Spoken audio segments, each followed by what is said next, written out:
My mother called me on a Tuesday evening and said, "Claire, you need to move out of the duplex by the end of the month. Your brother needs both units for his new business." I didn't argue. I didn't cry. I just said, "Sure, Mom. But before I pack, could you read the deed?" There was a long pause. She didn't know I had the original in my safe. If this story moves you, please consider subscribing to Revenge Lily. Now let me tell you the rest. I was standing in my living room when she called. March 14th, 2023, 7:58 in the evening. I remember because I had just poured a glass of water. Her voice started sweet. That was always the danger sign. "Sweetheart, I have wonderful news. Your brother is finally starting that business he's been talking about. The home organization consulting, he needs both units of the duplex to run it properly." Both units, meaning mine. Of course, you'll need to be out by the end of the month. Mark has a moving truck scheduled for April 1st. She said it like she was telling me about a sale at the grocery store. Like my home of 5 years was just extra space to be reassigned. I didn't flinch. I set down my glass and walked to my bedroom closet. The safe was behind a false panel I'd installed myself. I spun the combination. Click! I pulled out the manila folder. Inside was the quitclaim deed, dated June 15th, 2018. Linda Mitchell transferred 456 Oak Avenue to Claire Mitchell. Signed. Notarized. Recorded at the county clerk's office. I hadn't thought about it in years. "Claire? Are you still there?" "I'm here, Mom." I said, "Sure, I'll move out. But I want you to read the deed before you make any more plans for the building." "The deed?" "Yeah, the deed to the duplex. You should probably know what it says." Her voice changed. The sweetness curdled into something sharp. "What are you talking about? I own that property. I bought it in 2005. "I know you did, but I need you to read the deed before we go any further." "Why would I need to read the deed? I signed it years ago. It's in my filing cabinet somewhere." I didn't correct her. I just said, "I have a copy. If you want to see it, I can bring it over." Silence. I could hear her breathing, then, low and cold, "What exactly are you trying to do, Claire?" "I'm not trying to do anything. I'm just asking you to read the deed." "Oh. You're being very suspicious." Her voice was hard now. Accusatory. "After everything I've done for you. I let you live there for 5 years. 5 years. And this is how you repay me? By playing games?" "I'm not playing games, Mom. I'm just asking you to read the deed." "You know what? Fine, I'll find it, but I want you gone by the end of the month. Mark's business can't wait." "Okay, let me know what the deed says." She hung up without saying goodbye. I stood there in my bedroom holding the folder. My hands were steady. I felt something I hadn't felt in years. I had the deed. And somewhere in a house across town, I imagined my mother looking in her filing cabinet and discovering that the deed wasn't there. That she had given it away. That I had the original. I didn't know everything yet. I didn't know how far this would go. But I knew one thing for certain: Linda hung up without reading the deed. But I knew she would call back, and when she did, I would be ready. I carried the folder from my bedroom to the kitchen table and sat down. The evening light came through the window, soft and orange. "No." I untied the string and pulled out the papers. The quitclaim deed was on top. I remembered the day Linda signed it. June 15th, 2018, a Friday. She'd called me 3 weeks earlier, crying. She needed $60,000 for medical bills. A heart issue they'd discovered in a routine checkup. She had insurance, but it didn't cover everything. Not even close. I was 29 then. I'd saved $37,000 over 8 years of working as a graphic designer. I was proud of that money. It was supposed to be a down payment on a condo someday.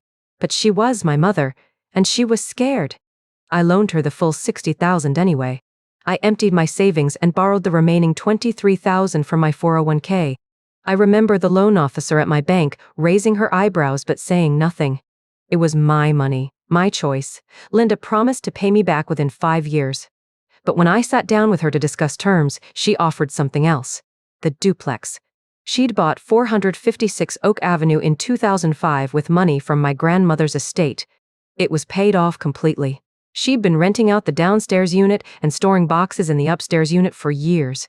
She told me I could live there rent-free, and she'd sign the property over to me as full repayment. I asked her if she was sure. She said she was. We went to a notary that afternoon. Linda signed the quitclaim deed. I watched her write her name, Linda Marie Mitchell. The notary stamped it. I filed it with the county recorder myself the next morning. And I had her sign a promissory note too. I didn't want there to be any confusion later. The note said, Linda Mitchell received $60,000 from Claire Mitchell to be repaid in full with the transfer of 456 Oak Avenue, serving as complete satisfaction of the debt. We both signed it. I kept the original.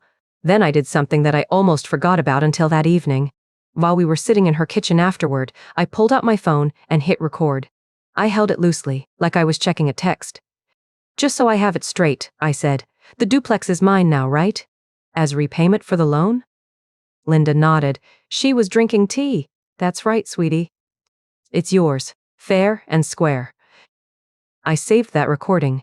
I never thought I'd need it. I put the deed and the promissory note back in the folder and pulled out the other papers. Renovation receipts.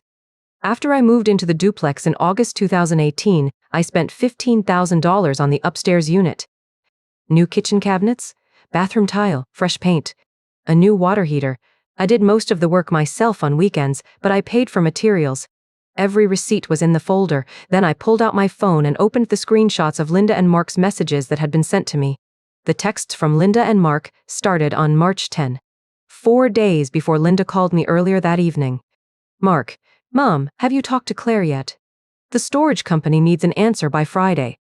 Linda, I'll call her Tuesday. Let me handle it. Mark, just tell her she has to leave. She can find an apartment. I need both units. Linda, I know, baby, I'll take care of it. I scrolled up. The messages were dated March 10 through March 13. Linda and Mark discussing the duplex like it was still hers to give. They talked about my unit like it was already empty. Like I was a tenant they needed to evict. They never once mentioned that Linda had signed the property over to me. Because they didn't know, Linda had forgotten. Or she'd convinced herself it never happened. Or she simply assumed I'd never challenge her. I sat at my kitchen table for a long time. My mother had called me earlier that evening and demanded I leave my home so my brother could have it. She'd said it like she was asking me to pass the salt. Like I owed her this. Like the 5 years I'd lived there, the money I'd poured into renovations, the $60,000 I'd given her, none of it mattered. I thought about all the times I'd watched Linda hand Mark things. Money, a car, a place to stay when he lost his apartment. And every time, I told myself it was fine. She was his mother too. She loved us both.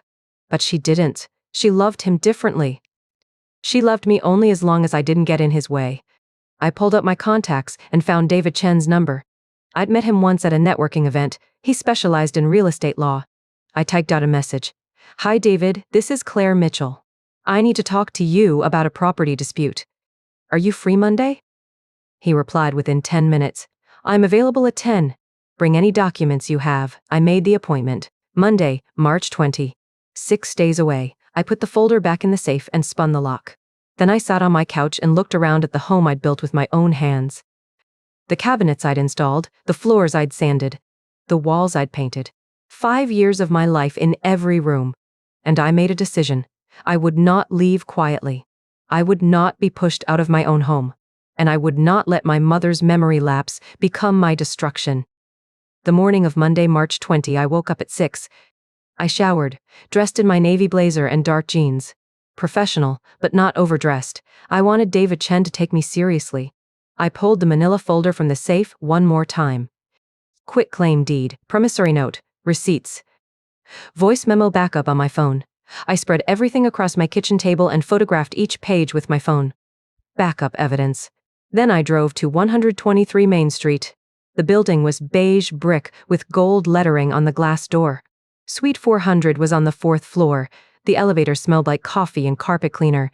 David Chen's office was modest. A metal desk, 2 chairs, a filing cabinet. Certificates on the wall. No family photos. He was maybe 45, graying at the temples, wearing wire-rimmed glasses. He stood when I walked in. Claire Mitchell? He extended his hand. Firm grip. I'm David Chen. Thanks for seeing me on short notice. Have a seat. Tell me what's going on. I sat down.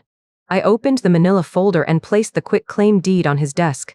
My mother called me last Tuesday and told me to move out of my duplex. She wants to give both units to my brother. She doesn't seem to remember she signed this over to me in 2018. David picked up the deed. He read it silently. His expression did not change. He turned it over, checked the back. Then he looked at me. You have the original. Fireproof safe in my closet. Notarized? Yes, June 15, 2018.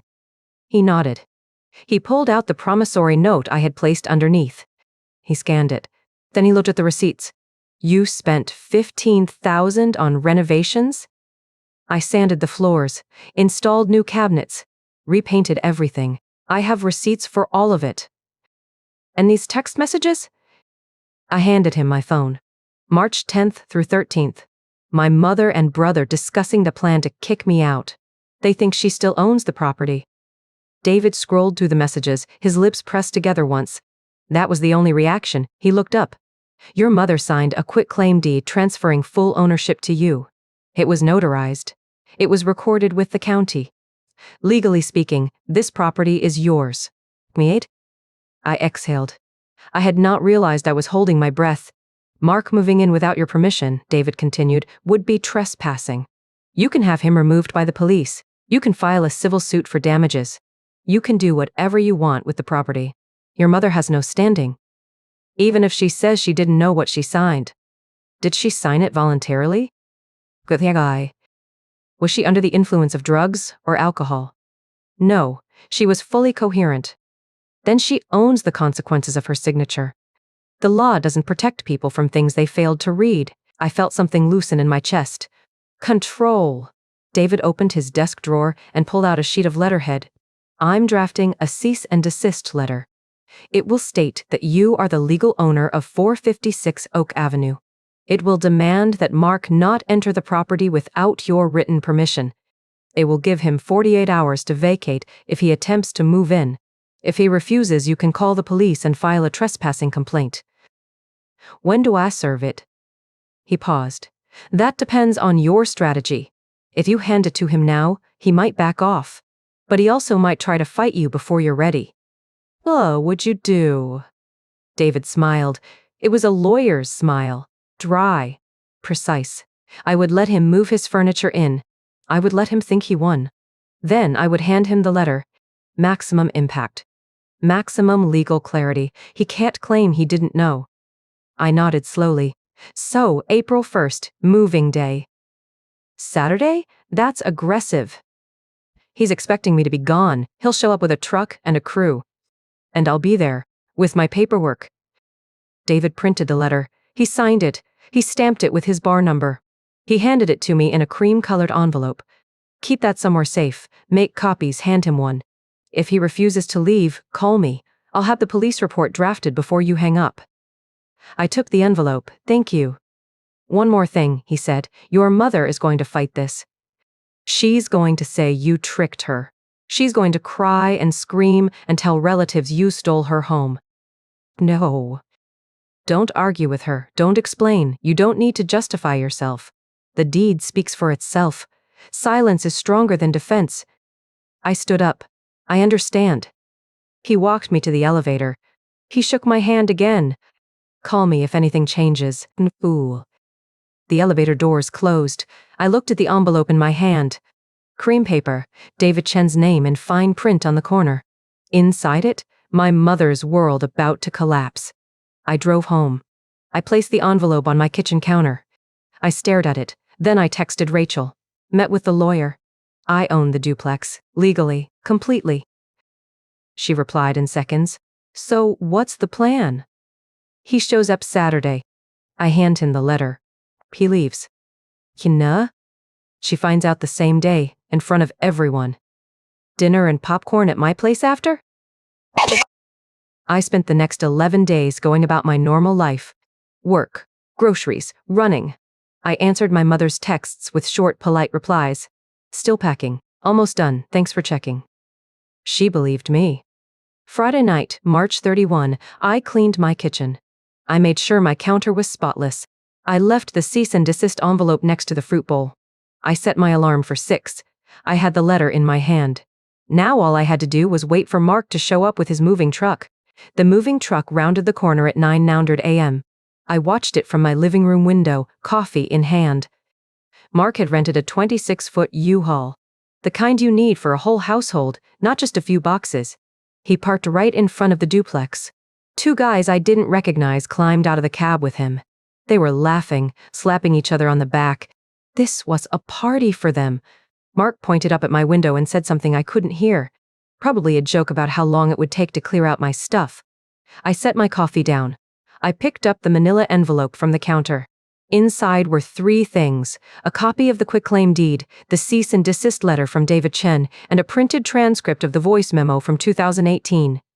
I also had my phone in my pocket, the recording queued up and ready. I walked down the stairs, slowly. I unlocked the front door and stepped outside just as Mark reached the bottom of the porch steps. He stopped. The smile stayed on his face, but his eyes flickered. He looked surprised to see me standing there. "Hey, Claire," he said. His voice was too cheerful. "Thought you'd be gone by now." "I'm still here," I said, "just for a few more minutes." His 2 friends hung back by the truck. Their exchanged glance made it look as though this wasn't part of the plan. Mark's smile tightened. "Mom said you'd be out by the end of March." "It's April 1st. "She did say that," I agreed, "but I need you to read something first." I pulled the deed out of the envelope. I held it up so he could see the top of the document. "This is the quitclaim deed for 456 Oak Avenue. Dated June 15, 2018.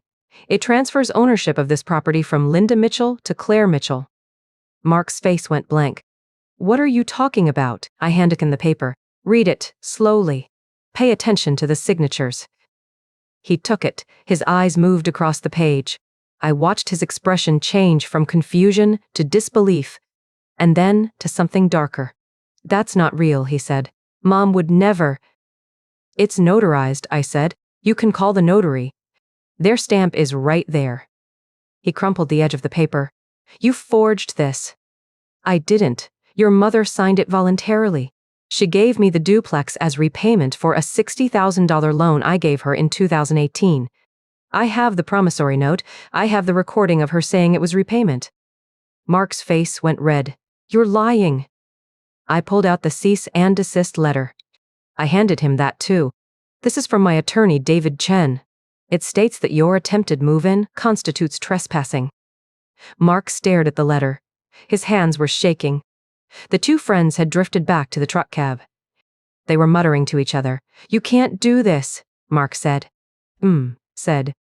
"Mom said a lot of things," I said, "but she didn't own this building when she said them. She hasn't owned it since 2008. He pulled out his phone. His fingers jabbed at the screen. I heard the dial tone, then Linda's voice. "Are you in? Are you in?" "Mom," he said. His voice cracked. "Claire's here. She says she owns the duplex. She has some kind of paper." There was a pause. Then Linda's voice came through the speaker, sharp and loud. "Order on." Mark held the phone out to me. I took it. "Hi, Mom," I said. Linda demanded, "What did you do?" "What did you do to my property?" "I didn't do anything," I said. "You signed the deed in 2018.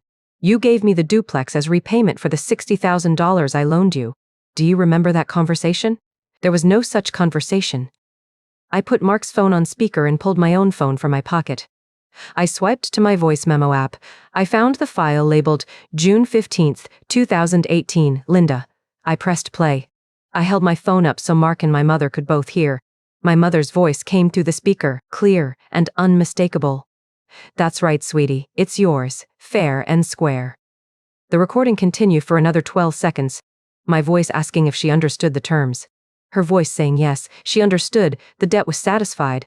I stopped the recording. Linda was silent on the line. "Did you hear that, Mom?" I asked. "That's your voice. You said it yourself, fair and square." She started screaming. I couldn't make out all the words, but I caught the gist. Thief, ungrateful, after everything she did for me. She would take me to court. "I look forward to it," I said. "I have all the evidence." I hung up. Mark was standing in the middle of the sidewalk, holding the crumpled deed and the letter. His 2 friends were now fully inside the truck cab, windows up. They weren't getting out. "You need to leave," I said. "Take your things, don't come back." He didn't move. His face was pale. Linda's car appeared at the end of the block. I recognized the 2018 Toyota Camry. She screeched to a stop behind the moving truck and jumped out before the engine was off. She was wearing a house dress, no shoes, just slippers. Her hair was wild. "Claire Mitchell," she shouted, pointing at me. "You stole my house." I kept my hands at my sides. "I didn't steal anything, Mom. You gave it to me." "Never."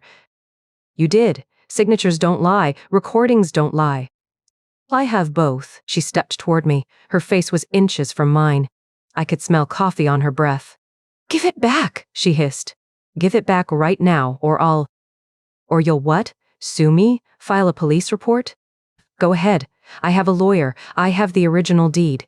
I have the notary stamp. I have your voice saying the words out loud." She slapped me. It was a weak slap. Her open palm caught my cheek, but there was no force behind it. It was the slap of someone who had run out of words. I didn't flinch. I didn't step back. "Now you've assaulted me," I said quietly. "I could press charges, but I won't. Consider this your one free pass." She stared at me. Her eyes were wet. Her mouth was open. Mark was still holding the papers. He looked smaller now, defeated. "Leave," I repeated. "Take what's yours. Leave everything else." I turned and walked back into the duplex. I closed the door behind me. I locked it. Through the window, I watched them. Linda was screaming at Mark now. She was hitting his arm with her open hand. He was trying to explain something, pointing at the paper, shaking his head. The two friends finally got out of the truck. They started unloading boxes onto the lawn. Not into the duplex, just onto the grass. I watched for 3 more minutes. Then I walked upstairs, poured myself a fresh cup of coffee, and called Rachel. "You're not going to believe this," I said. "Try me." I told her everything, the truck, the deed, the recording, the slap. She was quiet for a long moment. Then she said, "Girl, you are a legend." "I'm just getting started." Linda screamed from outside, something about taking me to court. I could hear her through the walls. I smiled. "She says she's going to sue me." "Let her try." Exactly what I told her. Rachel laughed. "Dinner and popcorn tonight?" I hung up and looked out the window one last time. Mark was climbing back into the driver's seat. The boxes, furniture, and plastic bins sat scattered on the front lawn. Linda was pacing on the sidewalk, phone pressed to her ear, probably calling a relative to vent about how I ruined the family. But I hadn't ruined anything. I had only protected what was mine. The recording sat in my phone. The deed sat in my safe. The invitation came through my father. He texted me on a Thursday afternoon. "Your mother wants to have dinner Saturday night." Late dinner. I stared at the message for a long moment. My parents had been divorced for 12 years. They barely spoke. If Linda had recruited him to deliver the invitation, she was desperate. I typed back, "What time?" 6 o'clock. "Your grandmother's house." Of course, my grandmother's house. I assumed Linda had chosen it as neutral ground where she thought she could avoid a scene. I called Rachel. "She's going to ambush you," Rachel said. "I know." "You're still going?" "I want to see her try." Rachel sighed.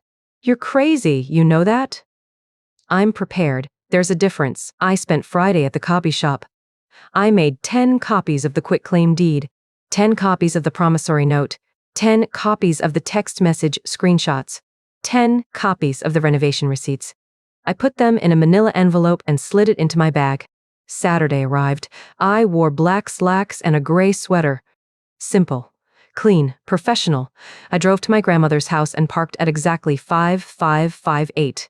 2 minutes early, I walked up the front steps and heard voices inside. Laughter. My grandmother's laugh, my aunt's voice, my cousin's high-pitched chatter. I opened the door. The living room went quiet. 12 faces turned toward me. My grandmother sat in her armchair, my aunt and uncle on the couch, my cousin on the floor, my father in the corner holding a cup of coffee. Linda sat at the dining table flanked by Mark and his girlfriend. Linda smiled. It was the smile she used when she wanted something. "Sweet, motherly, fake, Claire, sweetheart. I'm so glad you came." I smiled back. "Wouldn't miss it." I took the seat across from her. Mark wouldn't look at me. His girlfriend kept checking her phone. Dinner was served.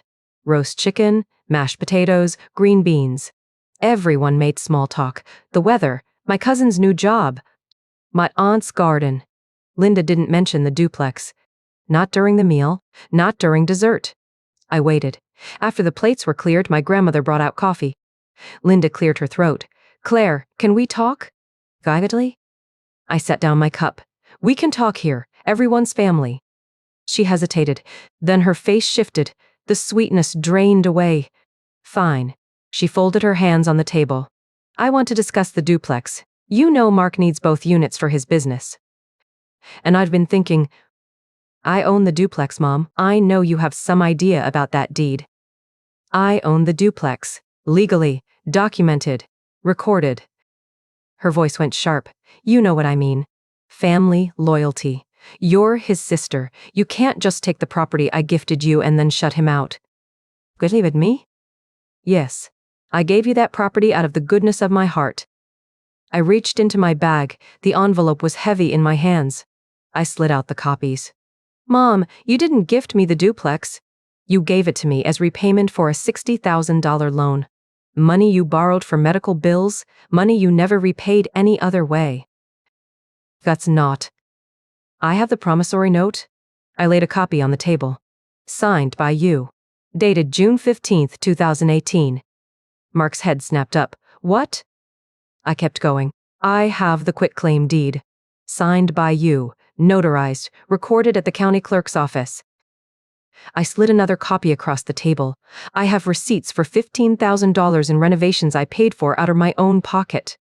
More copies. I have text messages between you and Mark, dated March 10th through March 13th, discussing how to kick me out, assuming you still owned the property. Mark's face went white. Linda's mouth opened and closed. Mom, you didn't have a plan. You had nothing. And you brought me here tonight to pressure me into signing my property back to you. I stood up. I handed a document pack to my grandmother. One to my aunt, one to my father, one to my cousin. I recommend everyone read these. They explain everything. The room was silent. I turned to Mark. You have 48 hours. Remove your belongings from my property. Any items still there after Monday at 6 p.m. will be treated as abandoned. I will file a trespassing charge. I have a lawyer. Claire, Linda started. I'm not finished. I pulled out the cease and desist letter David had prepared. I placed it in front of her. Mom, if you contact me about the property again, I will consider it harassment. The legal line is drawn. Tears started rolling down her face. After everything I've done for you. One thing. She blinked. Name one thing you've done for me that wasn't a transaction. One gift that didn't come with strings attached. One moment you put me before Mark. Silence. That's what I thought. I picked up my bag. I looked at my grandmother. I'm sorry, Grandma. I didn't want to do this here. My grandmother looked at the documents in her hands. Then at Linda. Then back at me. Honey, you did what you had to do. I nodded. I walked toward the door. As I reached for the handle, Linda's voice cracked behind me. You've ruined this family. I stopped. I turned. No, Mom, I just stopped letting you ruin me. I walked out and closed the door behind me. The front porch was cold, the stars were out. I took a breath and felt the weight lift off my shoulders. Rachel was waiting in her car at the curb. I got in. How bad? She asked. She tried. And you? I told Mark he has 48 hours. Then I filed the trespassing charge. Rachel nodded. And Linda? She'll be calling me a monster by morning. It's hit her. I looked back at the house. The lights were bright. Figures moved behind the curtains. I pulled out my phone and typed a text to Mark. 48 hours starts now. Don't test me. I hit send and put the phone away. Drive, I said. Rachel pulled away from the curb. As we turned the corner, I saw Linda's silhouette in the window. Arms crossed, watching me leave. I didn't wave. The Monday after the family dinner. I woke up at 6:30 without an alarm. I knew what I had to do. Mark's 48 hours expired at 9 in the evening on Sunday. I had given him until Sunday night. He didn't come. He didn't call. He didn't respond to my text. So Monday morning, I sat at my kitchen table and made the call to the police department, the non-emergency line. A woman answered. I explained that I was a legal property owner and that an individual had left belongings on the premises after a 48-hour vacate notice expired. She took down the address and said an officer would meet me at the station later. I filed the trespassing notice at 9:30. Officer Reynolds handled the paperwork. He was in his 50s with a calm voice and a notepad. I showed him the deed, the cease and desist letter from David Chen, and the text I had sent Mark giving him the deadline. He read everything carefully. He looked up. He didn't retrieve his items within the time you gave him? No. I gave him until 9 p.m. Sunday. He didn't show. You can have a moving company remove them. Just keep the receipt. I called David Chen next. He said the same thing. I called a local moving company and scheduled them for 1 o'clock Monday afternoon. When they arrived, Mark still had not replied. The crew was professional. They loaded everything into their truck. I watched from my window as they took the boxes, the furniture, the bins that Mark had stacked on the lawn. It took 90 minutes. I signed the paperwork. They billed it to storage. At 2:15, my phone buzzed. Mark. What are you doing? His voice was high, almost a screech. I told you, 48 hours. I'm coming to get my stuff. It's in storage. You need to call Cork Brothers Moving. They'll tell you how to retrieve it. How much is that going to cost me? $2,500. He started swearing. I hung up. That afternoon, I called David Chen again. I said I wanted to sue my mother for the $60,000 loan plus interest. I had the promissory note. I had the recording. I had the text messages. David said, that's a clean case. I can file the small claims complaint this week. Igowit. The court date was Friday, May 12th. Linda did not hire a lawyer. She stood in front of the judge and said, she tricked me. She said the paper was just for taxes. The judge asked, did you sign the promissory note dated June 15th, 2018? Linda said yes. Do you have any evidence that the property was not intended as repayment? Linda said no. I handed the judge my documents. He looks them over. He wrote his judgment. He said, defendant is ordered to pay the plaintiff $62,400, representing the principal of $60,000 and interest of $2,400, plus court costs. Linda had 30 days to pay. I did not gloat. I walked out. Linda was crying in the hallway. Mark was not with her. Her car was a 2018 Toyota Camry, worth about $12,000. I heard later she sold it for $12,000 and used her savings to cover the remaining balance. That was everything she had. Mark's business never happened. He had no duplex. He had no office space. He had no clients. He spent 3 weeks living on a friend's couch. Then he moved in with Linda. I heard from a cousin that Linda complained constantly. Her son was sitting on her sofa all day, eating her food, not looking for a job. She said he was lazy. She called him ungrateful. I did not say a word. The duplex sold faster than I expected. I listed it on a Tuesday, and by Friday I had 3 offers over asking price. The realtor called me and said, Claire, are you sure you want to sell? This property is in great shape.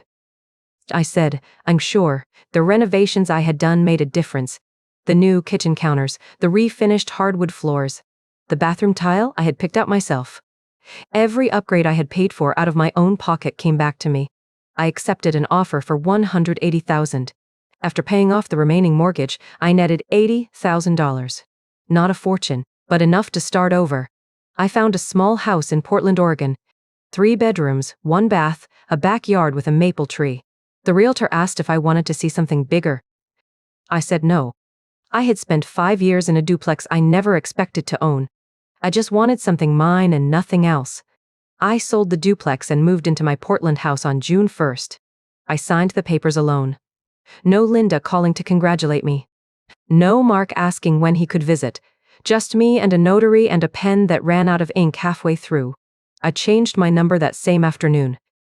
I called Rachel and gave her the new one. She said, "You sure you want to do this?" I said, "I've never been more sure." I blocked Linda's number. I blocked Mark's. I deleted the saved messages, the screenshots, the recording of Linda from 2018. I kept the deed and the promissory note in a safety deposit box, but I didn't need to look at them anymore. The fight was over. The last thing I heard came through a cousin. Linda was telling relatives that I ruined the family. She said I was a cold, greedy daughter. She said I stole her property and destroyed her son's future. She said I would regret it someday, but I knew what happened. She signed. She borrowed. She hid the truth. And when I showed the proof, she could not face it. That is not ruin. That is accountability. Mark's business failed within 3 months. He had no space, no clients, no plan. He moved in with Linda after sleeping on a friend's couch for 3 weeks. I heard, through the same cousin, that Linda resented him now. She complained about the mess, the noise, the fact that he never paid for groceries. The golden child had become a burden, exactly what happens when you never ask him to carry anything. I do not think about them often. I have a small house. I work from home. I drink coffee on the porch in the morning and watch the leaves turn yellow. Rachel visited last month. She said I looked lighter, like a weight I had carried for years was finally gone. She was right.